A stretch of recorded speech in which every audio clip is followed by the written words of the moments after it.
نہیں ہے۔ سب سے بنیادی ذمہ داری کسی علاقے میں بالخصوص گلگت بلتستان کا جو کلچر ہے اس میں امن و امان کے حوالے سے علماء کا ہی کردار بنتا ہے، اور ماضی میں بھی علماء کا مثبت کردار رہا ہے گلگت بلتستان میں امن کے قیام میں، اور ابھی بھی وہ امن، پیار اور محبت کی بات کو عام کر سکتے ہیں۔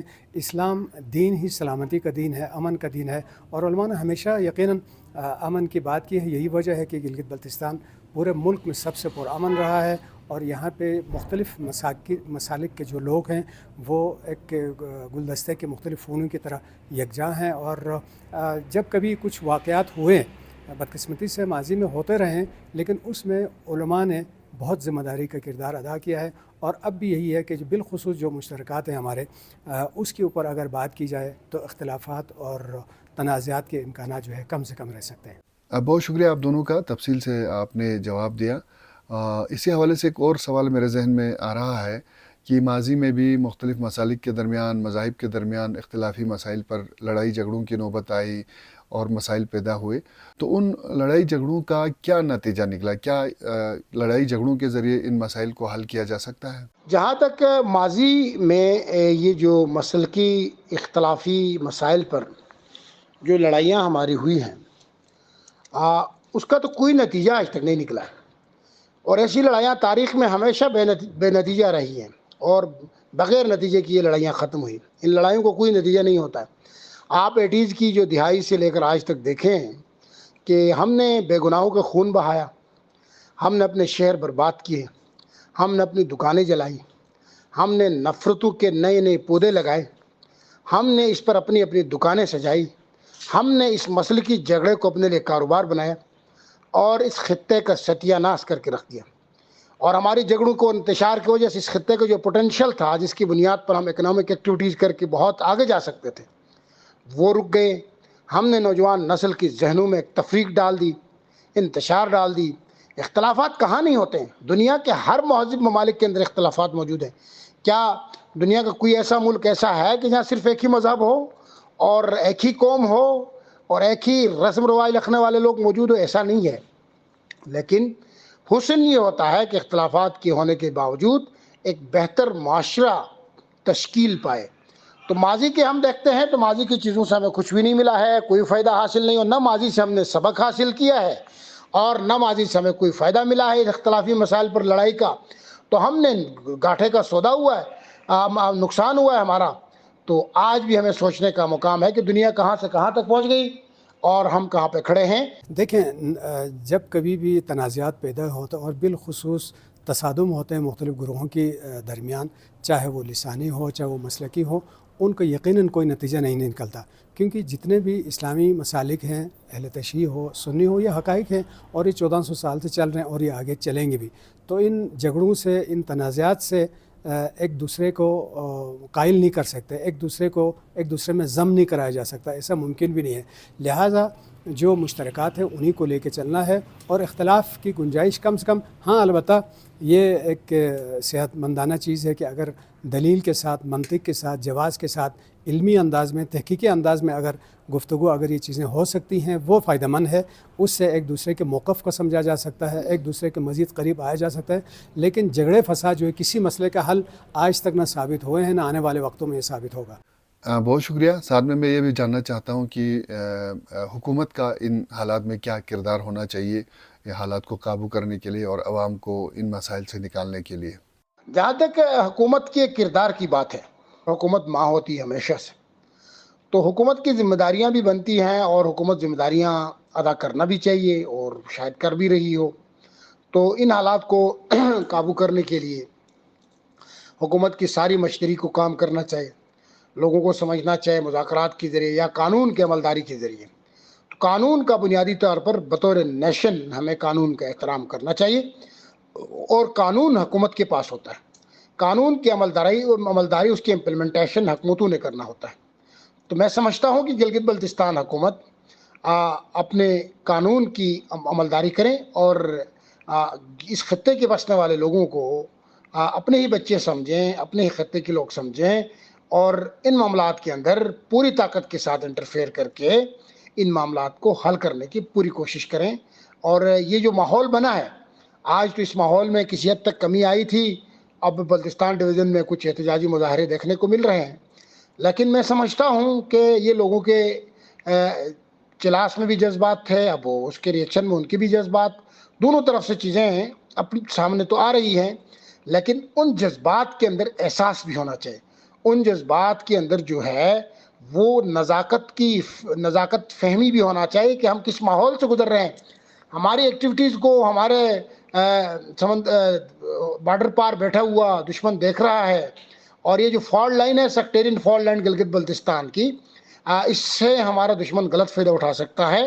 ہمیں اپنی ذمہ داریوں کو تھوڑا سا سمجھنا چاہیے، اور ہماری سب سے بڑی ذمہ داری ہے کہ گلگت بلتستان کی عوام کی جان و مال کی حفاظت کے لیے حکومت کو بھی کردار ادا کرنا چاہیے، اور ہمیں حکومت کو سپورٹ بھی کرنا چاہیے، اس معاملے میں حکومت کے ساتھ تعاون بھی کرنا چاہیے کہ وہ قیام امن کے لیے کوششیں کر کے اگر حکومت آگے بڑھتی ہے تو جی بی کی تمام اسٹیک ہولڈر کو چاہیے وہ حکومت کو سپورٹ کریں، ان کا ہاتھ یہاں بٹائیں. پر چاہے ہم دیامر کے بھی کل ہم مختلف یوٹیوب پہ اور مختلف جگہوں پہ ہم دیکھ رہے تھے وہاں جو جلسے ہو رہے تھے، اور آج یہاں پر بھی اگر جتنے جلسے ہوئے دیکھیں تو بنیادی ذمہ داری لا اینڈ آرڈر گورنمنٹ کی ہے، اور ہمیشہ مسائل وہاں پیدا ہوتے ہیں جب گورنمنٹ اپنی ذمہ داری ادا کرنے میں قاصر رہے.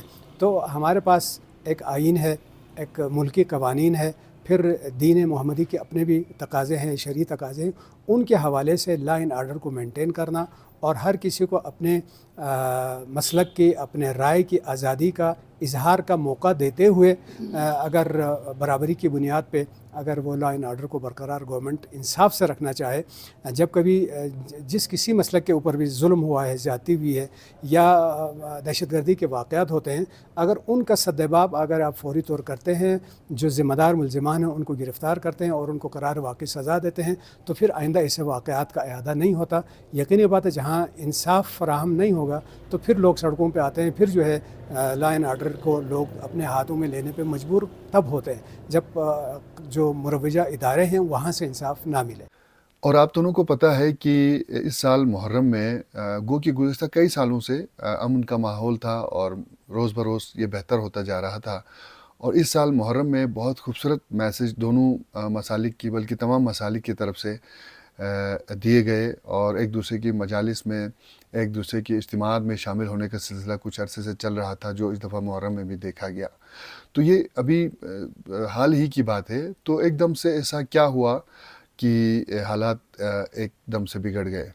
بالکل یہ جو سوال ہے کہ محرم کے مہینے میں بالکل تمام مسالک کے بیچ میں ایک رواداری دیکھنے کو ملی تھی، ہمیں ایک اتحاد یگانگت تھی، اور لوگوں نے جا کے اس سیلیبریشن کو جو ایک ریلیجس ایکٹیویٹی تھی اس میں بڑھ چڑھ کر حصہ لیا تھا. اور ظاہر سی بات ہے میدان کربلا کا واقعہ جو ہے وہ اسلامی تاریخ کا ایک ایسا واقعہ ہے جس سے کسی کا اختلاف تو نہیں ہو سکتا، تمام مسالک کا دین ہے یہ، اور امام حسین کی جو شہادت ہے وہ تاریخی جبر کا حصہ ہے. اتنا ظلم تو کائنات میں کہیں نہیں ہوا. اس محرم کے مہینے کو، محرم کے جلوسوں کو اہل سنت برادری نے جا کے سکردو گلگت میں بڑھ چڑھ کر حصہ لیا، اور سب نے مل کر محرم کے دین کو پرامن طریقے سے عاشورہ کیا تھا. تو کم ہی وقت میں اس طرح کا ماحول دیکھنے میں آیا، یہ بہت انفارچونیٹ ہے، بہت بدقسمتی ہے کہ ماحول دیکھنے میں آیا اس طرح کا. ہمیں اب بھی وقت ہے کہ ان چیزوں پر قابو کریں، سیاسی قیادت کو، علماء کرام کو، کہ خدا نہ کرے گلگت بلتستان میں کوئی بد نظری ہو، نظر بد لگ جائے، لیکن اگر تمام اسٹیک ہولڈرز نیک نیتی کے ساتھ وہاں قیام امن کے لیے کوششیں کریں تو میں سمجھتا ہوں کہ کوئی ایشو نہیں ہے. تھوڑا سا تحمل برداشت کرنا ہے، ایک دوسروں کا احترام کرنا ہے، اس سے بڑھ کے تو کرنا کیا ہے. آپ جب ایک دوسروں کا احترام کرتے ہیں، دوسروں کی مقدس شخصیات کا احترام کرتے ہیں، تو پھر تو جھگڑے کا کوئی وجود ہی نہیں ہے. جھگڑا کس بات کا ہے بھائی؟ جھگڑا تو تب ہوتا ہے جب ہم ایک دوسروں کی مقدسات پہ بات کرتے ہیں، جھگڑا تو تب ہوتا ہے جب ہم ایک دوسروں کے عقائد پہ بات کرتے ہیں، جھگڑا تو تب ہوتا ہے جب ہم ایک دوسروں کے، جب اہل بیت اور صحابہ کرام کے علاوہ سے ہم متنازع تنازعات کو سامنے لے کے آتے ہیں. ٹھیک ہے اختلافی نوٹ کسی کا بھی ہو سکتا ہے، لیکن اب اس کا بھرپور اظہار کریں گے تو ظاہر سی بات ہے دل آزاری ہو جائے گی، معاملات خراب ہو جائیں گے. ہاں تو ہمیں اس چیز کی بہت احتیاط کی ضرورت ہے۔ دیکھیں یہی چیز ہم جو ہمارے جو تعلیم یافتہ لوگ ہیں، جو صاحب فکر لوگ ہیں، ذی شعور لوگ ہیں، ان کو سوچنے کی بات ہے۔ مثالی یہ گزشتہ اگر آپ گلگت بلتستان کو بالخصوص گلگت ٹاؤن کو دیکھ لیں تو دونوں مساجد سے خطبے اس انداز میں ہوتے تھے، وہ ایک دوسرے کو یعنی محاذ جنگ لگتا تھا، لیکن بہت سالوں سے اس میں بہت تبدیلی آئی۔ اور اگر ماضی میں ایسا تھا اگر کوئی حادثاتی موت بھی کسی سائٹ کی ہو جاتی تھی تو دوسرے مسالک والے اس کی مذمت اس کو مسئلے کے انداز میں لیتے تھے، لیکن ابھی اللہ کے فضل سے بہت حوالے سے یہ بہتری آئی۔ ابھی محرم میں آپ نے سبیلوں کی بات کی، ربیع الاول کے حوالے سے اجتماعات کی بات ہے، 12 ربیع الاول کو یہاں پہ اجتماعات ہوتے ہیں، 17 ربیع الاول تک یہ سلسلہ رہتا ہے، اور اسی طرح تمام مسلمان مل کے اس سلسلے کو آگے بڑھائیں۔ اس سے بڑھ کر میں ایک بات کروں، یہاں اسکردو میں 14 اگست کے دن یہاں انٹرنیشنل ایئرپورٹ کا افتتاح ہوا تھا۔ یہاں پہ اپنی مدد آپ کے تحت جو ہے یہ جو اسکردو میں اس سال ریکارڈ آپ پانی کے پینے کے پانی کا اتنا کرائسس ہوا، ان کے لیے اپنی مدد آپ کے تحت تمام مسالک کے لوگ ایک پلیٹ فارم پہ جمع ہو کے اس منصوبے کے لیے کام کر رہے تھے، تو یقیناً کہیں نہ کہیں کسی کی نظر لگی ہے اور یہ حالات اس نہج تک آئے ہیں۔ تو ابھی بھی کچھ نہیں گزرا کہ مختلف مسالک کے علماء جو یہاں پہلے بھی ذمہ داری کا مظاہرے کرتے رہے ہیں، یہاں کے اکابرین ہیں، یہاں کے نوٹیبلز ہیں، وہ اپنا کردار ادا کریں اور بیچ میں برج کا کردار ادا کریں تو یہ فاصلے پھر بھی نمٹ سکتے ہیں۔ آپ دونوں کی گفتگو کے دوران ایک سوال میرے ذہن میں آ رہا تھا کہ یہ جو اختلافی مسائل ہے مسالک کے درمیان اور تاریخی ہے، یہ ایک عرصے سے یہ معاملات چل رہے ہیں، تو کیا آج ہم بیٹھ کے ان تاریخی جو اختلافات ہیں ان کو ختم کر سکتے ہیں؟ اگر نہیں تو پھر تصادم سے بچنے کا کیا طریقہ ہو سکتا ہے؟ بھائی جان یہ سوال جو ہے، اس سوال کا جواب آج تک کسی کو نہیں ملا ہے۔ یہ صدیوں سے جاری جو تاریخی اختلافات ہیں اس کو کیسے ختم کیا جا سکتا ہے؟ وہ اختلافات جو سینکڑوں برسوں پر محیط ہیں اس کو ہم ختم کرنے نکلے ہیں تو وہ تو ختم نہیں ہو سکتے۔ دیکھو لوگوں کے تاریخی اختلافات ہیں، اسلامی تاریخ کے اندر اختلافات ہیں، بہت ساری چیزوں پہ کنسنسس نہیں ہے، تو یہ اختلافات ہو کے تو فرقے بنے ہیں نا، اختلافات ختم کرو گے تو فرقے بھی ختم ہو جائیں گے۔ تو یہ نہ پہلے تاریخ میں ختم ہوئے ہیں نہ یہ اختلافات ختم ہو سکتے ہیں۔ اس کی ایک ہی جو ہے نا تصادم سے بچنے کا رستہ ہے، وہ یہ ہے کہ یہ جو ڈائیورسٹی ہے گلگت بلتستان، یہ جو مسلکی تنوع ہے، مسلکی ریلیجیس جو ایک ڈائیورسٹی ہے، اس کو ہم نے اپرچونٹی میں بدلنا ہے، اس کو مواقع میں بدلنا ہے، اس کو بطور اسٹرینتھ بطور طاقت ہم نے ٹیک اپ کرنا ہے کہ ایک خطہ ہے، ایک علاقہ ہے جس مختلف مسالک کے لوگ ہیں، ان کے بیچ جو اختلافات ہیں اور ان کو اگر ہم اسٹرینتھ سمجھیں گے، اس کو ہم بطور طاقت سمجھیں گے، تو میں سمجھتا ہوں کہ وہ ایک اپرچونٹی میں بدل جائیں گے اور ہم تصادم سے بچ جائیں گے۔ اور تصادم سے بچنے کا آسان راستہ ہے، آسان راستہ یہ ہے کہ اپنے دین کو مت چھوڑیں، کسی کی دین کے ساتھ مت چھیڑیں، اور جو معاملہ ہے کہ آپ اختلاف بھی رکھتے ہیں تو ٹھیک ہے، اختلاف آپ رکھیں کسی کے ساتھ، کسی تاریخی شخصیت کے ساتھ، لیکن وہ جب سر عام اختلافات کے اظہار کریں گے تو اس میں فتنے کی گنجائش ہوگی، پھر فتنہ پیدا ہوگا۔ تو ہمیں ضرورت اس بات کی ہے کہ گلگت بلتستان کی سینسٹیوٹی کو، وہاں کے ڈائیورسٹی کو سمجھتے ہوئے تصادم سے بچنے کے لیے ہمیں احترام انسانیت کے ایجنڈے کو اپنانا ہوگا، اور تمام مسالک کے جو اکابرین ہیں، ان کے مقدسات ہیں، ان کو رسپیکٹ کرنا ہوگا اور ان کا احترام کرنا ہوگا، اور خطے کے لارجر انٹرسٹ میں امن کے لیے، زمین پر امن قائم کرنے کے لیے بہت ساری آپ سے مسلطوں سے بھی گزرنا ہوگا اور بہت ساری چیزوں سے آپ کو گزرنا ہوگا۔ یہ میں نے پہلے بھی گزارش کی تھی، یہ جتنے مسالک اسلام کے ہیں وہ حقیقتیں ہیں، اور یقیناً ہر کسی کے پاس اپنے عقائد اور اپنے مسلک کے حوالے سے دلائل موجود ہیں اور وہ اسی کے حوالے سے آگے بڑھ رہے ہیں۔ تو ایک جو بہترین فارمولہ جو عموماً کہا جاتا ہے، کسی کے عقیدے کو چھیڑو مت اور اپنے عقیدے کو چھوڑو مت، اگر اس فارمولے پہ تمام مسالک کے لوگ عمل پیرا ہوں تو جو ہے وہ آگے آنے والا دن جو ہے وہ اتحاد کا ہوگا، وہ یکجہتی کا ہوگا۔ تو ظاہری بات ہے اختلافات سے اور تصادم سے کوئی مسئلے کا حل نہیں آنا، اگر مسئلے کا حل آئے گا تو اتحاد سے ہی آئے گا، اور اتحاد جب ایک دوسرے کے قریب آئیں گے، ایک دوسرے کو بہتر آزمائش سمجھیں گے، تبھی فاصلے ختم ہوں گے، اور وہ ایک پلیٹ فارم سے جو اسلام کی تعلیمات ہے اور جو اسلام کے جو سنہرے اصولوں کے عمل کرتے ہوئے جو لانگ ٹرم جو منازل ہیں ان کے اصول کے لیے کام کیا جا سکتا ہے۔ قاسم صاحب، اسی تناظر میں چونکہ آپ کا میڈیا سے براہ راست تعلق ہے، تو میڈیا کا کیا کردار ہو سکتا ہے؟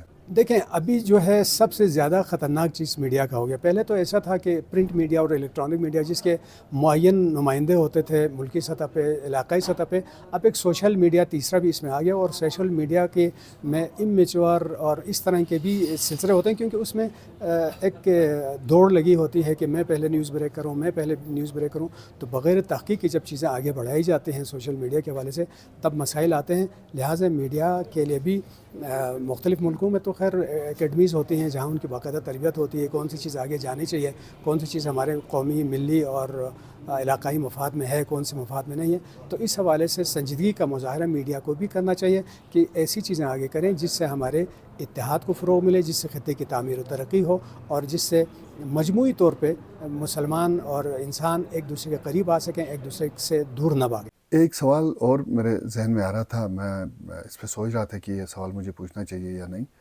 لیکن دونوں شخصیات جو پروگرام میں شامل ہیں سمجھدار ہیں اور حالات کی نزاکت کو سمجھنے والے ہیں, تو یہ سوال میں سامنے رکھ رہا ہوں کہ آغا باقر الحسینی کی شخصیت کے حوالے سے ان دونوں بات چیت چل رہی ہے کہ وہ ان کے ایک بیان کو لے کر یہ سارا معاملہ ہوا ہے.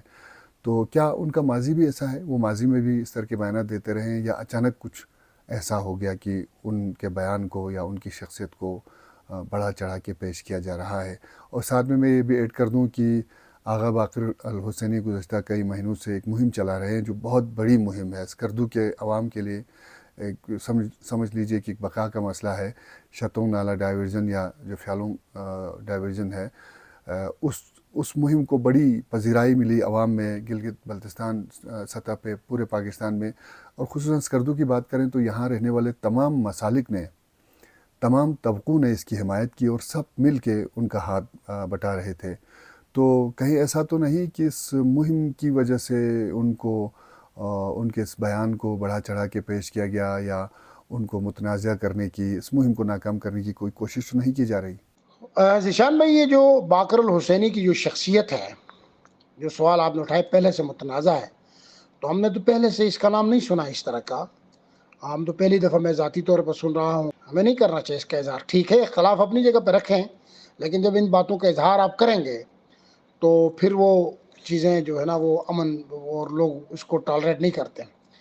تو آغا باقر الحسینی کا ہم نے پہلے امن کے حوالے سے خدمات کا سنا تھا, ہارمنی اور پیس کے حوالے سے بھی ان کا نام ہم نے پہلے سنا تھا. لیکن پہلی دفعہ مجھے ذاتی طور پہ بھی مایوسی ہوئی, یار ایک ایسے آدمی جو پیس کی بات کرتا تھا اچانک ان اختلافات کو, جو صدیوں سے ہیں یہ اختلافات, ان کو کھل کے اظہار کیوں کر رہا. اور خطے میں کسی بھی مذہبی اسٹیک ہولڈر کو اور مقدس شخصیات کے حوالے سے, صحابہ کے حوالے سے یا اہل بیت کے حوالے سے, وہ زبان درازی اس خطے کی کسی بھی آدمی کو نہیں کرنا چاہے جو اس خطے کو سوٹ نہیں کرتا. تو اچانک ایک دم اس لیے وہ اس کی شخصیت جو ہے نا موضوع گفتگو بنی. تو یہ شتونگ نالہ والے مہم کی جو بات ہے, اس کا تو مجھے اتنا آئیڈیا نہیں ہے کہ اس کے حوالے سے کون سے طبقات سرگرم ہو گئے, کون نہیں ہو گئی, اس بارے میں تو میں نہیں جانتا. جو شتونگ نالہ اگر عوامی انٹرسٹ میں ہے, اگر وہاں لوگوں کی دلچسپی ہے, اس میں لوگوں کا فائدہ ہے, تو ٹھیک ہے, اس میں کوئی ایسی دو رائے نہیں ہے. یہ اگر پاسبل ہے تو یہ ہونا چاہیے.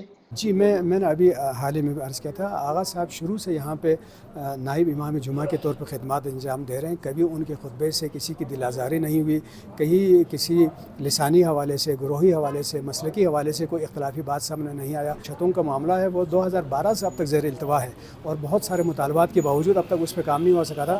یہ آغا باقر ہی ہے جن کی قیادت میں ہمارے نہ صرف بلتستان اسکردو کے بلکہ جتنے مسالک یہاں پہ بستے ہیں ان سب کو, کیونکہ پانی کا مسئلہ تھا تو بلا تفریق مسئلہ کو ملت سب آغا صاحب کی قیادت پہ متفق تھے. اور بہت کم عرصے میں, اگرچہ یہ 2-2.5 ارب روپے کا پروجیکٹ ہے, انہوں نے اس منصوبے پہ نہ صرف اس کو انجینئرز کے ذریعے فیزیبل قرار دے گئے بلکہ پیسے بھی جمع, ان کی قیادت کے اوپر سب کا اعتماد تھا. تمام مسالک کے لوگوں نے, تمام زبان بولنے والے لوگوں نے پیسے جمع کیے, اور ابھی اس منصوبے کے اوپر عملی طور پر کام ہو چکا ہے, بلکہ لگ بھگ 1 مہینہ ہو چکا ہے کہ اس کا پروگریس جاری ہے.